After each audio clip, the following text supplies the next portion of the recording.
우리가 이 세상을 소중히 여기지 않으면 세상 또한 우리를 소중히 여기지 않는다. 세상은 아름다움을 발견하는 자에게는 아름다움을 주고 슬픔을 발견하는 자에게는 슬픔을 준다. 기쁨이나 지혜 같은 것들도 마찬가지다.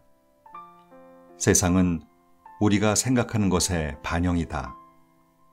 따라서 우리가 세상의 신비를 무시하고 마음대로 땅을 파헤치고 나무를 베어 넘긴다면 언젠가 세상 또한 우리를 삶 밖으로 내동댕이 칠 것이다. 우리는 대자연의 반격을 잊어선 안 된다. 이 세계 역시 우리 인간과 마찬가지로 살아있는 하나의 생명체다. 그 생명체에게 위협을 가하면 안 된다. 이것은 단순한 경고가 아니라 진심으로 말하는 것이다. 당신들도 가만히 생각해보면 알 것이다. 책 읽는 다락방의 죄입니다. 오늘 소개해드릴 책은 더 숲에서 펴낸 나는 왜 너가 아니고 나인가입니다. 1492년 이탈리아의 탐험가인 콜럼버스는 인도로 가는 백기를 찾기 위해 스페인 여왕의 지원을 받아 산타 마리아호를 타고 여러 달에 걸친 항해 끝에 미 대륙에 있는 작은 섬에 상륙했습니다. 그리고 그곳의 원주민들을 인도 사람이란 뜻의 인디언이라 불렀습니다. 그곳이 인도인 줄 알았던 거죠. 그들이 오기 전 아메리카 대륙에는 이미 미국 원주민들이 살고 있었습니다. 그러나 그들의 침략이 본격적으로 시작되면서 유럽인들의 몸과 짐에 붙어온 병균으로 인해 면역력이 없었던 인디언들은 여기저기서 죽어나갔고 총과 종교를 앞세우고 쳐들어온 백인들에게 삶의 터전을 빼앗기기 시작했죠. 이 책은 인디언들이 그렇게 물러나면서 남긴 연설문들을 류시와 작가가 모아서 엮은 책인데요. 인도 명상가로도 잘 알려진 류시와 작가는 수백여 권의 문헌을 참고하여 15년을 투자해 심혈을 기울여서 이 책을 완성했다고 합니다.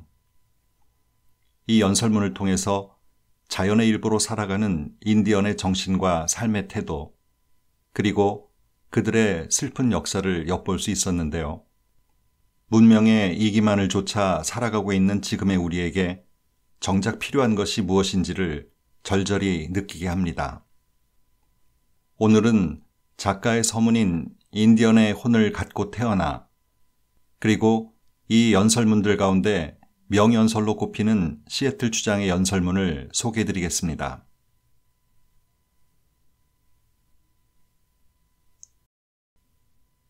인디언의 혼을 갖고 태어나.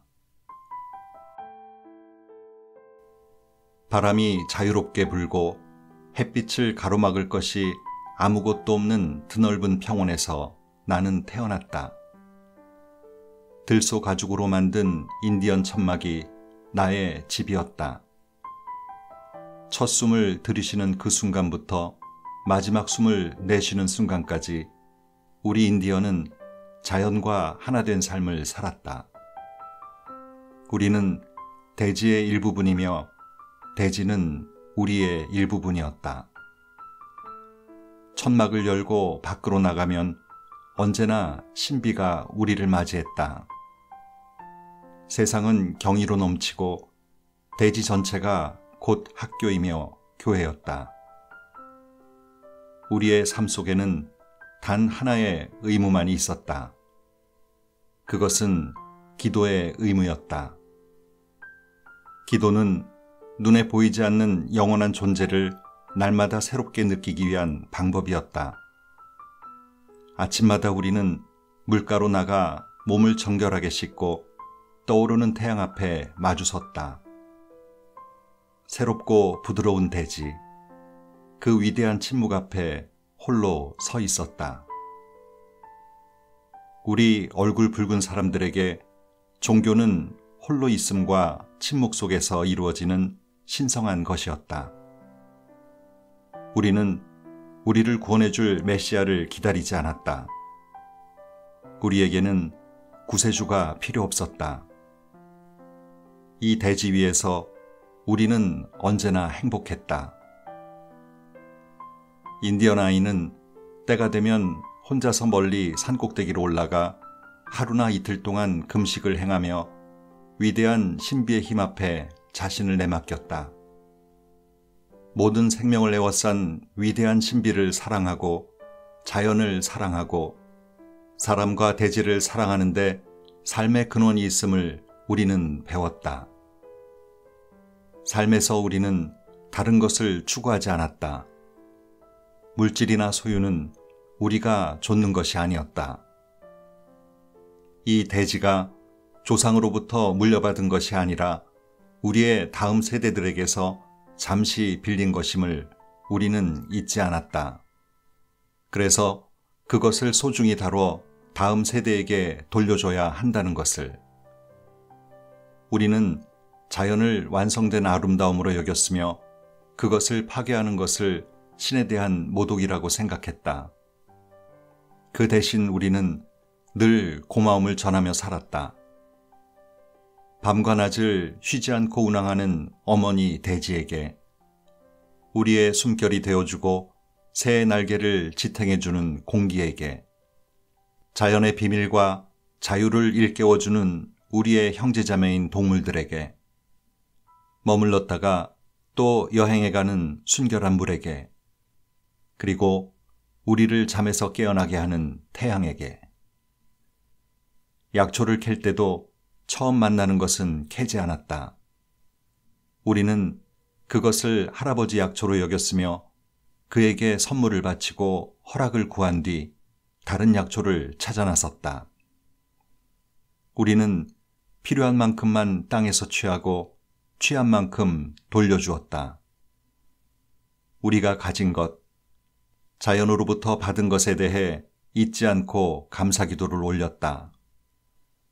어떤 것이든 헛되이 쓰지 않았으며 꼭 필요하지 않은 것은 남에게 나눠주었다.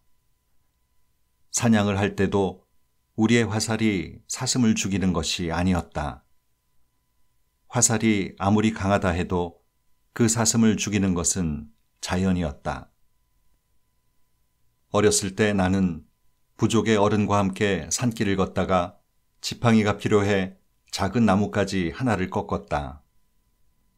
새 지팡이를 들고 자랑스럽게 걷는 나를 보고 부족의 어른은 내가 올바른 방법으로 그것을 손에 넣었는지 물었다.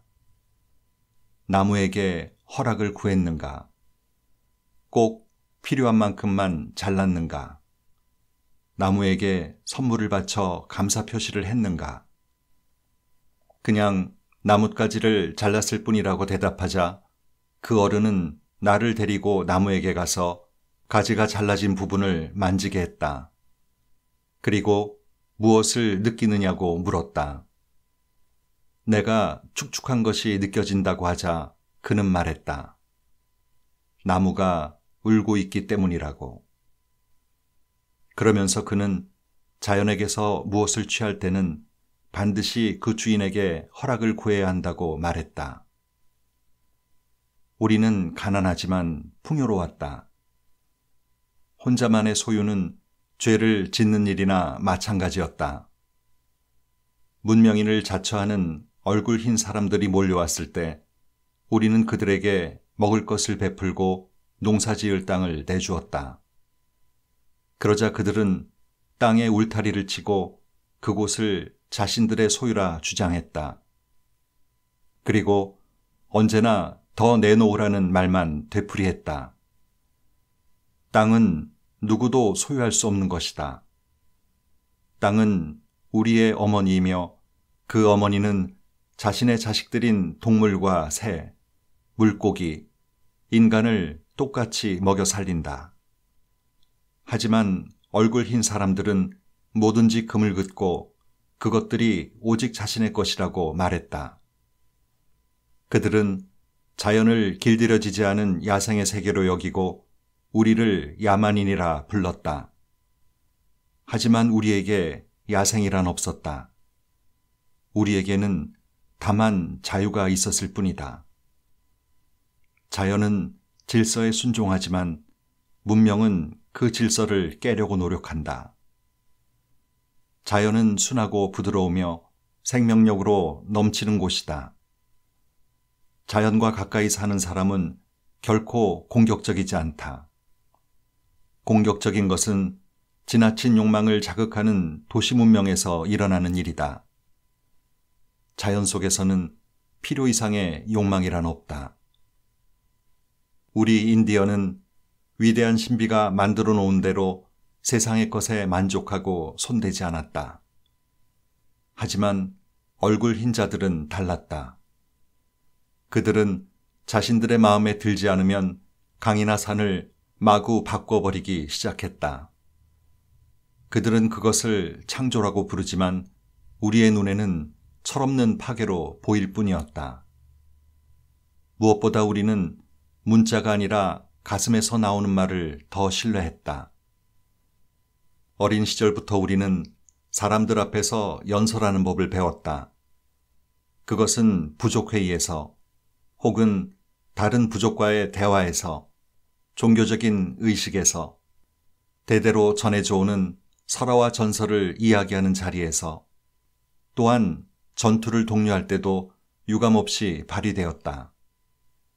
얼굴 흰 사람들과 조약을 맺는 자리에서도 우리는 가슴에 담긴 말을 곧바로 말할 줄 알았다.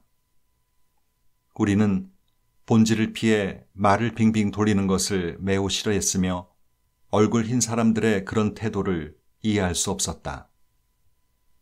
문명은 밀물과 같은 것이고 자연에 기대어 살던 우리 얼굴 붉은 사람들은 썰물처럼 뒷걸음질 쳐야만 했다. 자유로이 대지를 여행하던 인디언들은 좁은 울타리에 갇히거나 어둠 속으로 사라져야 했다. 하지만 언제까지나 우리의 혼은 이 대지와 하나가 되어 살아있을 것이다. 우리가 그토록 사랑한 생명 가진 모든 것들과 함께 언제나 이곳에 남아있을 것이다. 어떻게 공기를 사고 판단 말인가? 저 하늘은 수많은 세월 동안 우리 아버지들의 얼굴에 자비의 눈물을 뿌려왔다. 우리에게 영원하리라 여겨졌던 것들도 이제는 변하려 하고 있다.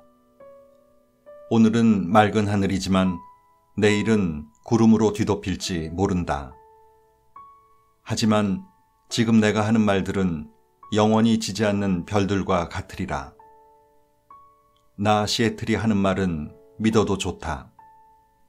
우리의 얼굴 흰 형제들이 계절의 돌아옴을 의심하지 않듯이 워싱턴의 얼굴 흰 대추장이 우리에게 우정의 인사와 안부를 전해왔다. 무척 친절한 일이 아닐 수 없다.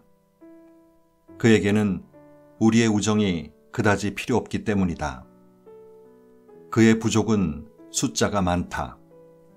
마치 초원을 뒤덮은 풀과 같다. 하지만 나의 부족은 적다.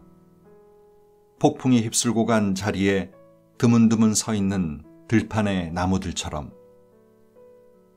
위대하고 훌륭한 백인 주장은 아울러 우리의 땅을 사고 싶다고 제의했다. 그러면서 우리가 아무 불편 없이 살 수 있게 해주겠다고 덧붙였다. 실로 자비로운 일이 아닐 수 없다. 왜냐하면 우리 얼굴 붉은 사람들은 더 이상 그에게서 존경받을 아무런 권리도 없기 때문이다. 또한 그의 제안이 현명한 것인지도 모른다. 우리에게는 이제 넓은 땅이 필요 없을 테니까.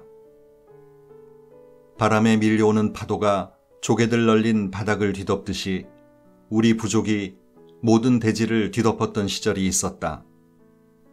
하지만 그 시절은 오래전에 떠나갔고 우리의 위대했던 부족들도 잊혀져 버렸다.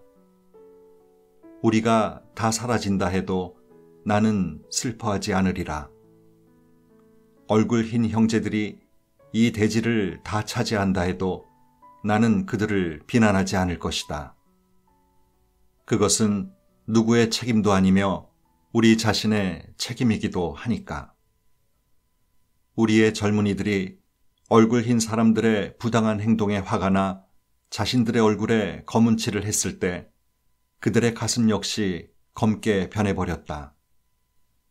그들은 종종 말할 수 없이 난폭해져서 우리 늙은이들도 그들을 말릴 수가 없다. 그러나 우리 희망을 갖자. 우리 얼굴 붉은 사람들과 얼굴 흰 형제들 사이의 적대감이 다시 살아나지 않기를. 서로를 적대시할 때 우리는 모든 것을 잃기만 할 뿐 얻을 것이 아무것도 없다. 우리의 젊은 전사들은 목숨을 바쳐서라도 복수하기 원한다. 하지만 이미 자식들을 잃은 우리 늙은이들은 잘 알고 있다. 싸움을 통해선 아무것도 얻을 수 없다는 것을. 우리는 우리의 땅을 사겠다는 당신들의 제안에 대해 심사숙고할 것이다. 하지만 나의 부족은 물을 것이다. 얼굴 흰 추장이 사고자 하는 것이 무엇인가를. 그것은 우리로서는 무척 이해하기 힘든 일이다. 우리가 어떻게 공기를 사고 팔 수 있단 말인가? 대지의 따뜻함을 어떻게 사고 판단 말인가? 우리로서는 상상하기조차 어려운 일이다. 부드러운 공기와 제잘거리는 시냇물을 우리가 어떻게 소유할 수 있으며 또한 소유하지도 않은 것을 어떻게 사고 팔 수 있단 말인가? 햇살 속에 반짝이는 소나무들, 모래사장, 검은 숲에 달려있는 안개, 눈길 닿는 모든 곳, 잉잉대는 꿀벌 한 마리까지도 우리의 기억과 가슴 속에서는 모두가 신성한 것들이다. 나무에서 솟아오르는 수액은 우리 얼굴 붉은 사람들의 기억 속에 고스란히 살아있다. 우리는 대지의 일부분이며 대지는 우리의 일부분이다. 들꽃은 우리의 누이이고 술록과 말과 독수리는 우리의 형제다. 강의 물결과 초원에 핀 꽃들의 수액, 조랑말의 땀과 인간의 땀은 모두 하나다. 모두가 같은 부족, 우리의 부족이다. 따라서 워싱턴 대추장이 우리 땅을 사겠다고 한 제의는 우리에게 더없이 중요한 일이다. 우리에게 그것은 우리의 누이와 형제와 우리 자신을 팔아넘기는 일과 다름없기 때문이다. 우리는 그 대추장이 우리의 삶의 방식을 전혀 이해하지 못하고 있음을 안다. 그에게는 우리의 땅 조각이 다른 땅 조각들과 다를 바 없는 것으로 보일 것이다.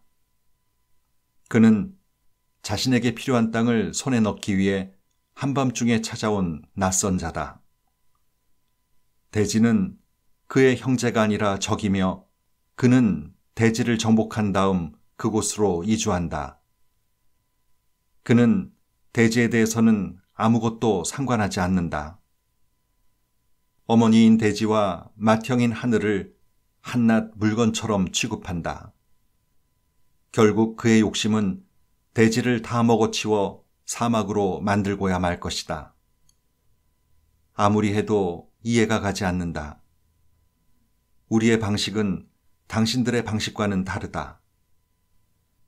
우리가 대지를 팔아야 한다면 당신들은 알아야 한다. 그 공기 또한 우리에게 더없이 소중한 것임을. 살아있는 모든 것들에게 숨결을 불어넣어 주는 것이 공기이며 모든 아침마다 우리가 맞이하는 것도 그 공기다. 바람은 나의 할아버지에게 첫 숨과 마지막 숨을 주었다. 그 바람은 우리 아이들에게도 생명을 불어다 줄 것이다. 세상의 모든 것은 하나로 연결되어 있다. 대지에게 일어나는 일은 대지의 자식들에게도 일어난다. 사람이 삶의 거미줄을 짜 나가는 것이 아니다. 사람 역시 한 올의 거미줄에 불과하다. 따라서 그가 거미줄에 가하는 행동은 반드시 그 자신에게 되돌아오게 마련이다. 당신들의 아이들에게 가르쳐야 한다. 우리가 발을 딛고 있는 이 땅은 조상들의 육신과 같은 것이라고. 그래서 대지를 존중하게 해야 한다. 대지가 풍요로울 때 우리의 삶도 풍요롭다는 진리를 가르쳐야 한다. 우리가 우리의 아이들에게 가르치듯이 당신들도 당신들의 아이들에게 대지가 우리의 어머니라는 사실을 가르쳐야 한다. 대지에게 가하는 일은 대지의 자식들에게도 가해진다. 사람이 땅을 파헤치는 것은 곧 그들 자신의 삶도 파헤치는 것과 같다. 우리는 이것을 안다. 대지는 인간에게 속한 것이 아니며 인간이 오히려 대지에게 속해 있다. 그것을 우리는 안다. 당신들의 신은 우리의 신이 아니다. 당신들의 신은 당신들만 사랑하고 우리는 미워한다.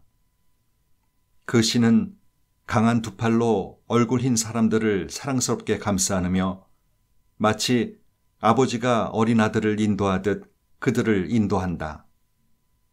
하지만 자신의 얼굴 붉은 자식들에 대해선 잊어버리기로 한 것 같다. 정말로 우리가 그의 자식인지는 모르지만 우리의 신 위대한 정령조차도 우리를 버리고 떠난 듯하다. 당신들의 신은 날마다 당신들을 더욱 강하게 만들며 머지않아 당신들은 이 땅을 다 뒤덮을 것이다. 우리 부족은 서둘러 물러나는 썰물처럼 급격히 줄어들고 있다. 그들은 다시는 옛날처럼 이곳으로 돌아오지 않을 것이다. 얼굴 흰 사람들의 신은 그의 얼굴 붉은 자식들을 사랑하지도 보호하지도 않는다. 우리는 고아나 다를 바 없으며 어디를 둘러봐도 도움받을 곳이 없다. 그런데 어떻게 우리가 형제가 될 수 있단 말인가? 어떻게 당신들의 주장이 우리의 주장이 될 수 있으며 어떻게 그가 우리의 옛 시절의 번영과 위대함을 가져다 줄 것인가? 만약 서로가 같은 신을 갖고 있다면 그 신은 우리의 눈으로 보기엔 어느 한쪽만 편애하는 신이다. 그는 얼굴 흰 사람들에게만 왔다. 우리는 한 번도 그를 본 적이 없고 그의 목소리를 들은 적도 없다. 그는 얼굴 흰 자식들에게는 법을 내려주었지만 하늘을 뒤덮은 별들처럼 이 대지를 가득 채우고 있던 얼굴 붉은 자식들에게는 아무 말도 하지 않았다. 그렇다. 우리는 서로 다른 부족이며 언제까지나 그럴 것이다. 당신들의 종교는 화가 난 신이 강철로 된 손가락으로 돌판에 새겨놓은 것이다. 당신들이 그것을 잊지 않게 하기 위해. 하지만 얼굴 붉은 사람들은 그것을 기억하지도 이해하지도 못한다. 우리의 종교는 조상들로부터 전해진 것이며 우리 늙은 사람들과 추장들의 꿈이다. 위대한 정령이 그들에게 그것을 주었다. 그것은 우리 부족 사람들의 가슴 속에 새겨져 있다. 머지않아 당신들의 부족이 홍수에 불어난 강물처럼 이 대지를 온통 뒤덮을 것이다. 반면에 나와 나의 부족은 썰물과도 같은 운명이 되었다. 이런 운명은 얼굴 붉은 사람들에게는 하나의 신비와도 같은 것이다. 아스라한 별을 지켜보듯이 우리는 소멸해가는 우리의 운명을 지켜볼 뿐이다. 얼굴 흰 사람들의 꿈을 우리가 알 수 있다면 얼마나 좋을까? 그들이 마음속으로 어떤 희망과 기대에 부풀어 있으며 긴 겨울밤에 자기의 자식들에게 그려 보이는 내일의 모습이 어떠한가 우리가 알 수 있다면. 하지만 우리는 야만인들이고 문명인들의 꿈은 우리에게 가리워져 있다. 당신들의 부족과 우리 부족은 기원도 다르고 운명도 다르다. 이 두 부족 사이에 공통점이란 없어 보인다. 우리는 우리 조상들의 유해가 더없이 성스러우며 그들이 휴식하고 있는 장소를 신성한 곳으로 여긴다. 그러나 당신들은 당신들 조상의 무덤 위를 마구 돌아다니며 그럼에도 한 점 후회의 빛을 보이지 않는다. 당신들의 조상은 무덤 입구로 들어가는 순간 자기가 태어난 이 땅과 당신들에 대한 사랑을 멈추고 먼 별들 너머에서 헤매는 듯하다. 그러고는 금방 잊혀져 다신 돌아오지 않는다. 우리 얼굴 붉은 사람들의 죽은 혼은 자기가 태어난 이 아름다운 세상을 결코 잊지 않는다. 육체를 떠나서도 구불거리는 강과 숨은 골짜기, 거대한 산과 호수들을 변함없이 사랑한다. 저마다 외로운 사냥꾼인 살아있는 우리들에게 늘 잊지 않고 따뜻한 애정을 보내며 자신들이 가 있는 저 행복한 사냥터로부터 돌아와 종종 우리를 방문하고 위로하고 길을 안내한다. 밤과 낮은 한 집에 살 수 없다. 얼굴 붉은 사람들은 떠오르는 아침 태양에 새벽 안개가 달아나듯이 얼굴 흰 사람들이 다가오면 뒤로 달아날 수밖에 없다. 그럼에도 불구하고 당신들의 제안이 공정한 것이라고 나는 여긴다. 나의 부족은 그 제안을 받아들이고 당신들이 제공하는 인디언 보호구역 안으로 물러날 것이다. 그곳에서 얼굴 흰 대추장의 명령을 짙은 어둠 속에서 들려오는 대자연의 목소리라고 여기며 평화롭게 살아갈 것이다. 그 어둠은 한밤중 바다에서 밀려오는 짙은 안개처럼 점점 더 빠른 속도로 우리를 에워싸고 있다. 남아있는 날들을 어디서 보내는가 하는 것은 별로 중요하지 않다. 우리에게 남아있는 날들도 그다지 많지 않으니까. 인디언들의 밤은 칠흑처럼 어두울 것이다. 단 한 개의 밝은 별도 지평선에 걸려있지 않다. 슬픈 목소리를 한 바람만이 멀리서 울부짖고 있다. 냉정한 복수의 여신이 얼굴 붉은 사람들의 오솔길에서 기다리고 있다. 어느 곳으로 가든 우리는 빠른 속도로 다가오는 파괴자들의 발자국 소리를 듣게 될 것이고 어쩔 수 없이 자신의 운명과 맞닥뜨리게 될 것이다. 상처 입은 사슴이 사냥꾼의 발자국 소리를 듣는 것처럼 말이다. 몇 번 달이 더 기울고 몇 차례 겨울을 더 넘기고 나면 한때 이 드넓은 대지 위를 뛰어다니던 위대한 정령의 보호를 받으며 행복한 가족을 이루고 살던 힘센 부족의 아들들은 모두 무덤 속으로 걸어 들어갈 것이다. 한때는 당신들보다 더 강하고 더 희망에 넘쳐있던 부족의 아들들이. 하지만 우리가 왜 불평할 것인가? 내가 왜 내 부족의 운명을 슬퍼할 것인가? 부족의 운명이든 한 개인의 운명이든 마찬가지다. 사람은 왔다가 가게 마련이다. 그것은 바다의 파도와 같은 것이다. 한 차례의 눈물, 한 번의 타마나무스, 한 번의 이별 노래와 더불어 그들은 그리워하는 우리의 눈에서 영원히 떠나간다. 그것이 자연의 질서이다. 슬퍼할 필요가 없다. 당신들의 부족이 쓰러질 날이 지금으로선 아득히 먼 훗날의 일처럼 여겨질지 모르지만 그날은 반드시 온다. 신의 보호를 받는 얼굴 흰 사람들이라 해도 인간의 공통된 운명에서 예외일 수 없다. 그런 점에서 우리 모두는 한 형제인지도 모른다. 그것을 곧 알게 될 것이다. 당신들의 제안에 대해 우리는 깊이 생각할 것이며 결정이 나는 대로 알려주겠다. 하지만 우리가 그 제안을 받아들여야만 한다면 한 가지 조건이 있다. 우리의 땅을 당신들에게 팔더라도 우리가 언제나 자유롭게 우리 조상들의 무덤을 방문할 수 있도록 해달라. 우리의 친구와 아이들의 무덤도. 우리 부족에게는 이 대지의 모든 부분이 똑같이 신성한 곳이다. 모든 언덕배기와 골짜기, 모든 평원과 덤불숲이 우리에게는 사라져간 날들의 슬프고 기뻤던 사건들을 간직하고 있다. 고즈넉한 해안을 따라 태양 아래 죽은 듯 입 다물고 있는 바위들조차도 우리 부족의 운명과 연결된 과거의 사건들에 대한 추억으로 몸을 떨고 있다.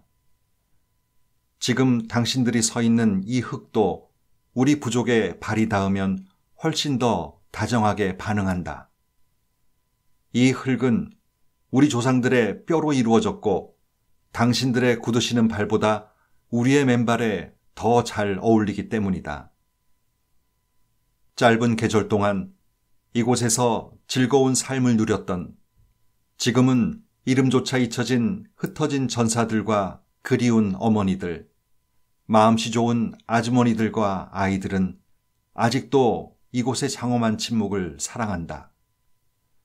설령 최후의 얼굴 붉은 사람이 사라져 우리 부족에 대한 기억이 백인들 사이에 하나의 전설로 남을지라도 이 해안은 우리 부족에 보이지 않는 혼들로 가득할 것이다.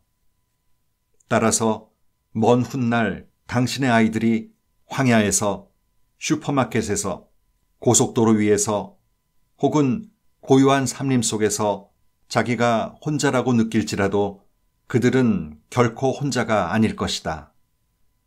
우리 부족에 보이지 않는 혼들이 대지를 가득 채우고 있으므로. 이 대지 위에 자기 혼자라고 할 만한 장소는 존재하지 않는다. 마을과 도시의 거리들이 밤이 되어 고요해지면 당신들은 황량하다고 느낄지도 모른다. 그러나 아직도 이 아름다운 대지를 사랑하는 우리의 부족의 숨결이 모든 곳에 가득하다. 얼굴 흰 사람들은 결코 고독하지 않으리라. 죽은 자라고 해서 아무런 힘을 갖지 않는 것이 아니므로 당신들은 사라져가는 우리 부족에게 공정하고 친절하게 대해야 한다. 그들은 단지 세상의 다른 이름으로 존재하고 있을 뿐이다. 아니, 지금 내가 죽은 자라고 말했던가? 그렇지 않다. 죽음이란 존재하지 않는다. 단지 변화하는 세계만이 있을 뿐이다. 아메리카 인디언 연설문 중 가장 유명하며 가장 널리 인용되고 더불어 가장 많은 논란의 대상이 된 시애틀 주장의 이 연설문은 1854년 수카미시족과 두아미시족 인디언들을 보호구역 안으로 강제로 밀어넣기 위해 백인 관리 아이삭 스티븐스가 시애틀의 퓨저 사운드에 도착했을 때 행한 것이다. 연어가 돌아오는 계절. 나의 이름은 시엘트다. 그리고 나와 함께 온 지금 당신들 앞에 서 있는 이 한 무리의 사람들은 나의 부족이며 나는 그들의 추장이다. 우리는 이곳에 왜 왔는가? 연어떼를 구경하기 위해서다. 올해의 첫 연어떼가 강물로 거슬러 올라오는 것을 축하하기 위해 여기에 왔다. 연어는 우리의 주된 식량이기 때문에 연어떼가 일찌감치 큰 무리를 지어 강 위쪽으로 거슬러 오는 것을 보는 것만큼 우리에게 즐거운 일은 없다. 그 숫자를 보고서 우리는 다가오는 겨울에 식량이 풍부할 것인지 여부를 미리 알 수 있기 때문이다. 오늘 우리의 마음이 더없이 기쁜 까닭은 그 때문이다. 수를 헤아릴 수 없을 만큼 많은 연어떼가 햇살에 반짝이며 춤추는 것을 우리의 눈으로 직접 보았다. 또 한 번의 행복한 겨울이 우리를 찾아올 것을 짐작한다. 우리가 무리를 이루어 몰려왔다고 해서 마치 전투를 벌일 양 온 것으로 생각하지 마라. 우리는 인사를 하기 위해서 온 것이다. 나는 당신들이 우리 땅에 온 것을 기쁘게 여기고 있다. 당신들과 우리는 모두 이 대지의 아들들이며 어느 한 사람 뜻없이 만들어진 이가 없다.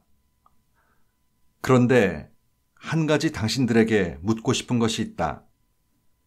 당신들은 그저 땅을 파헤치고 건물을 세우고 나무들을 쓰러뜨린다. 그래서 행복한가? 연어 때를 바라보며 다가올 겨울의 행복을 짐작하는 우리만큼 행복한가? 얼굴 흰 사람들의 도시 풍경은 얼굴 붉은 사람들의 눈에는 하나의 고통이다.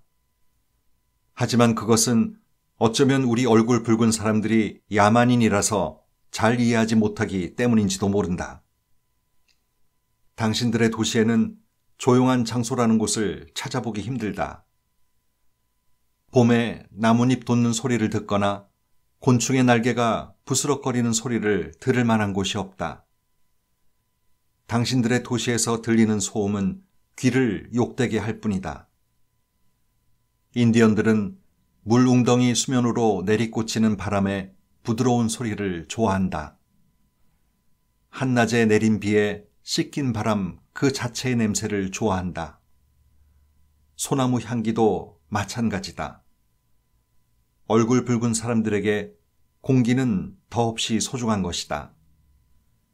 동물이든 나무든 사람이든 살아있는 모든 것들은 똑같은 숨결을 나눠 갖기 때문이다.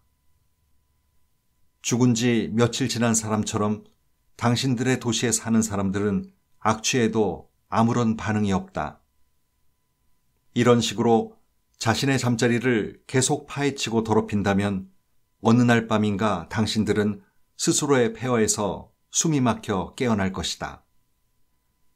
들소는 모두 죽임을 당하고 야생마들은 모두 길들여지고 숲의 은밀한 구석까지 사람들의 냄새로 가득하다.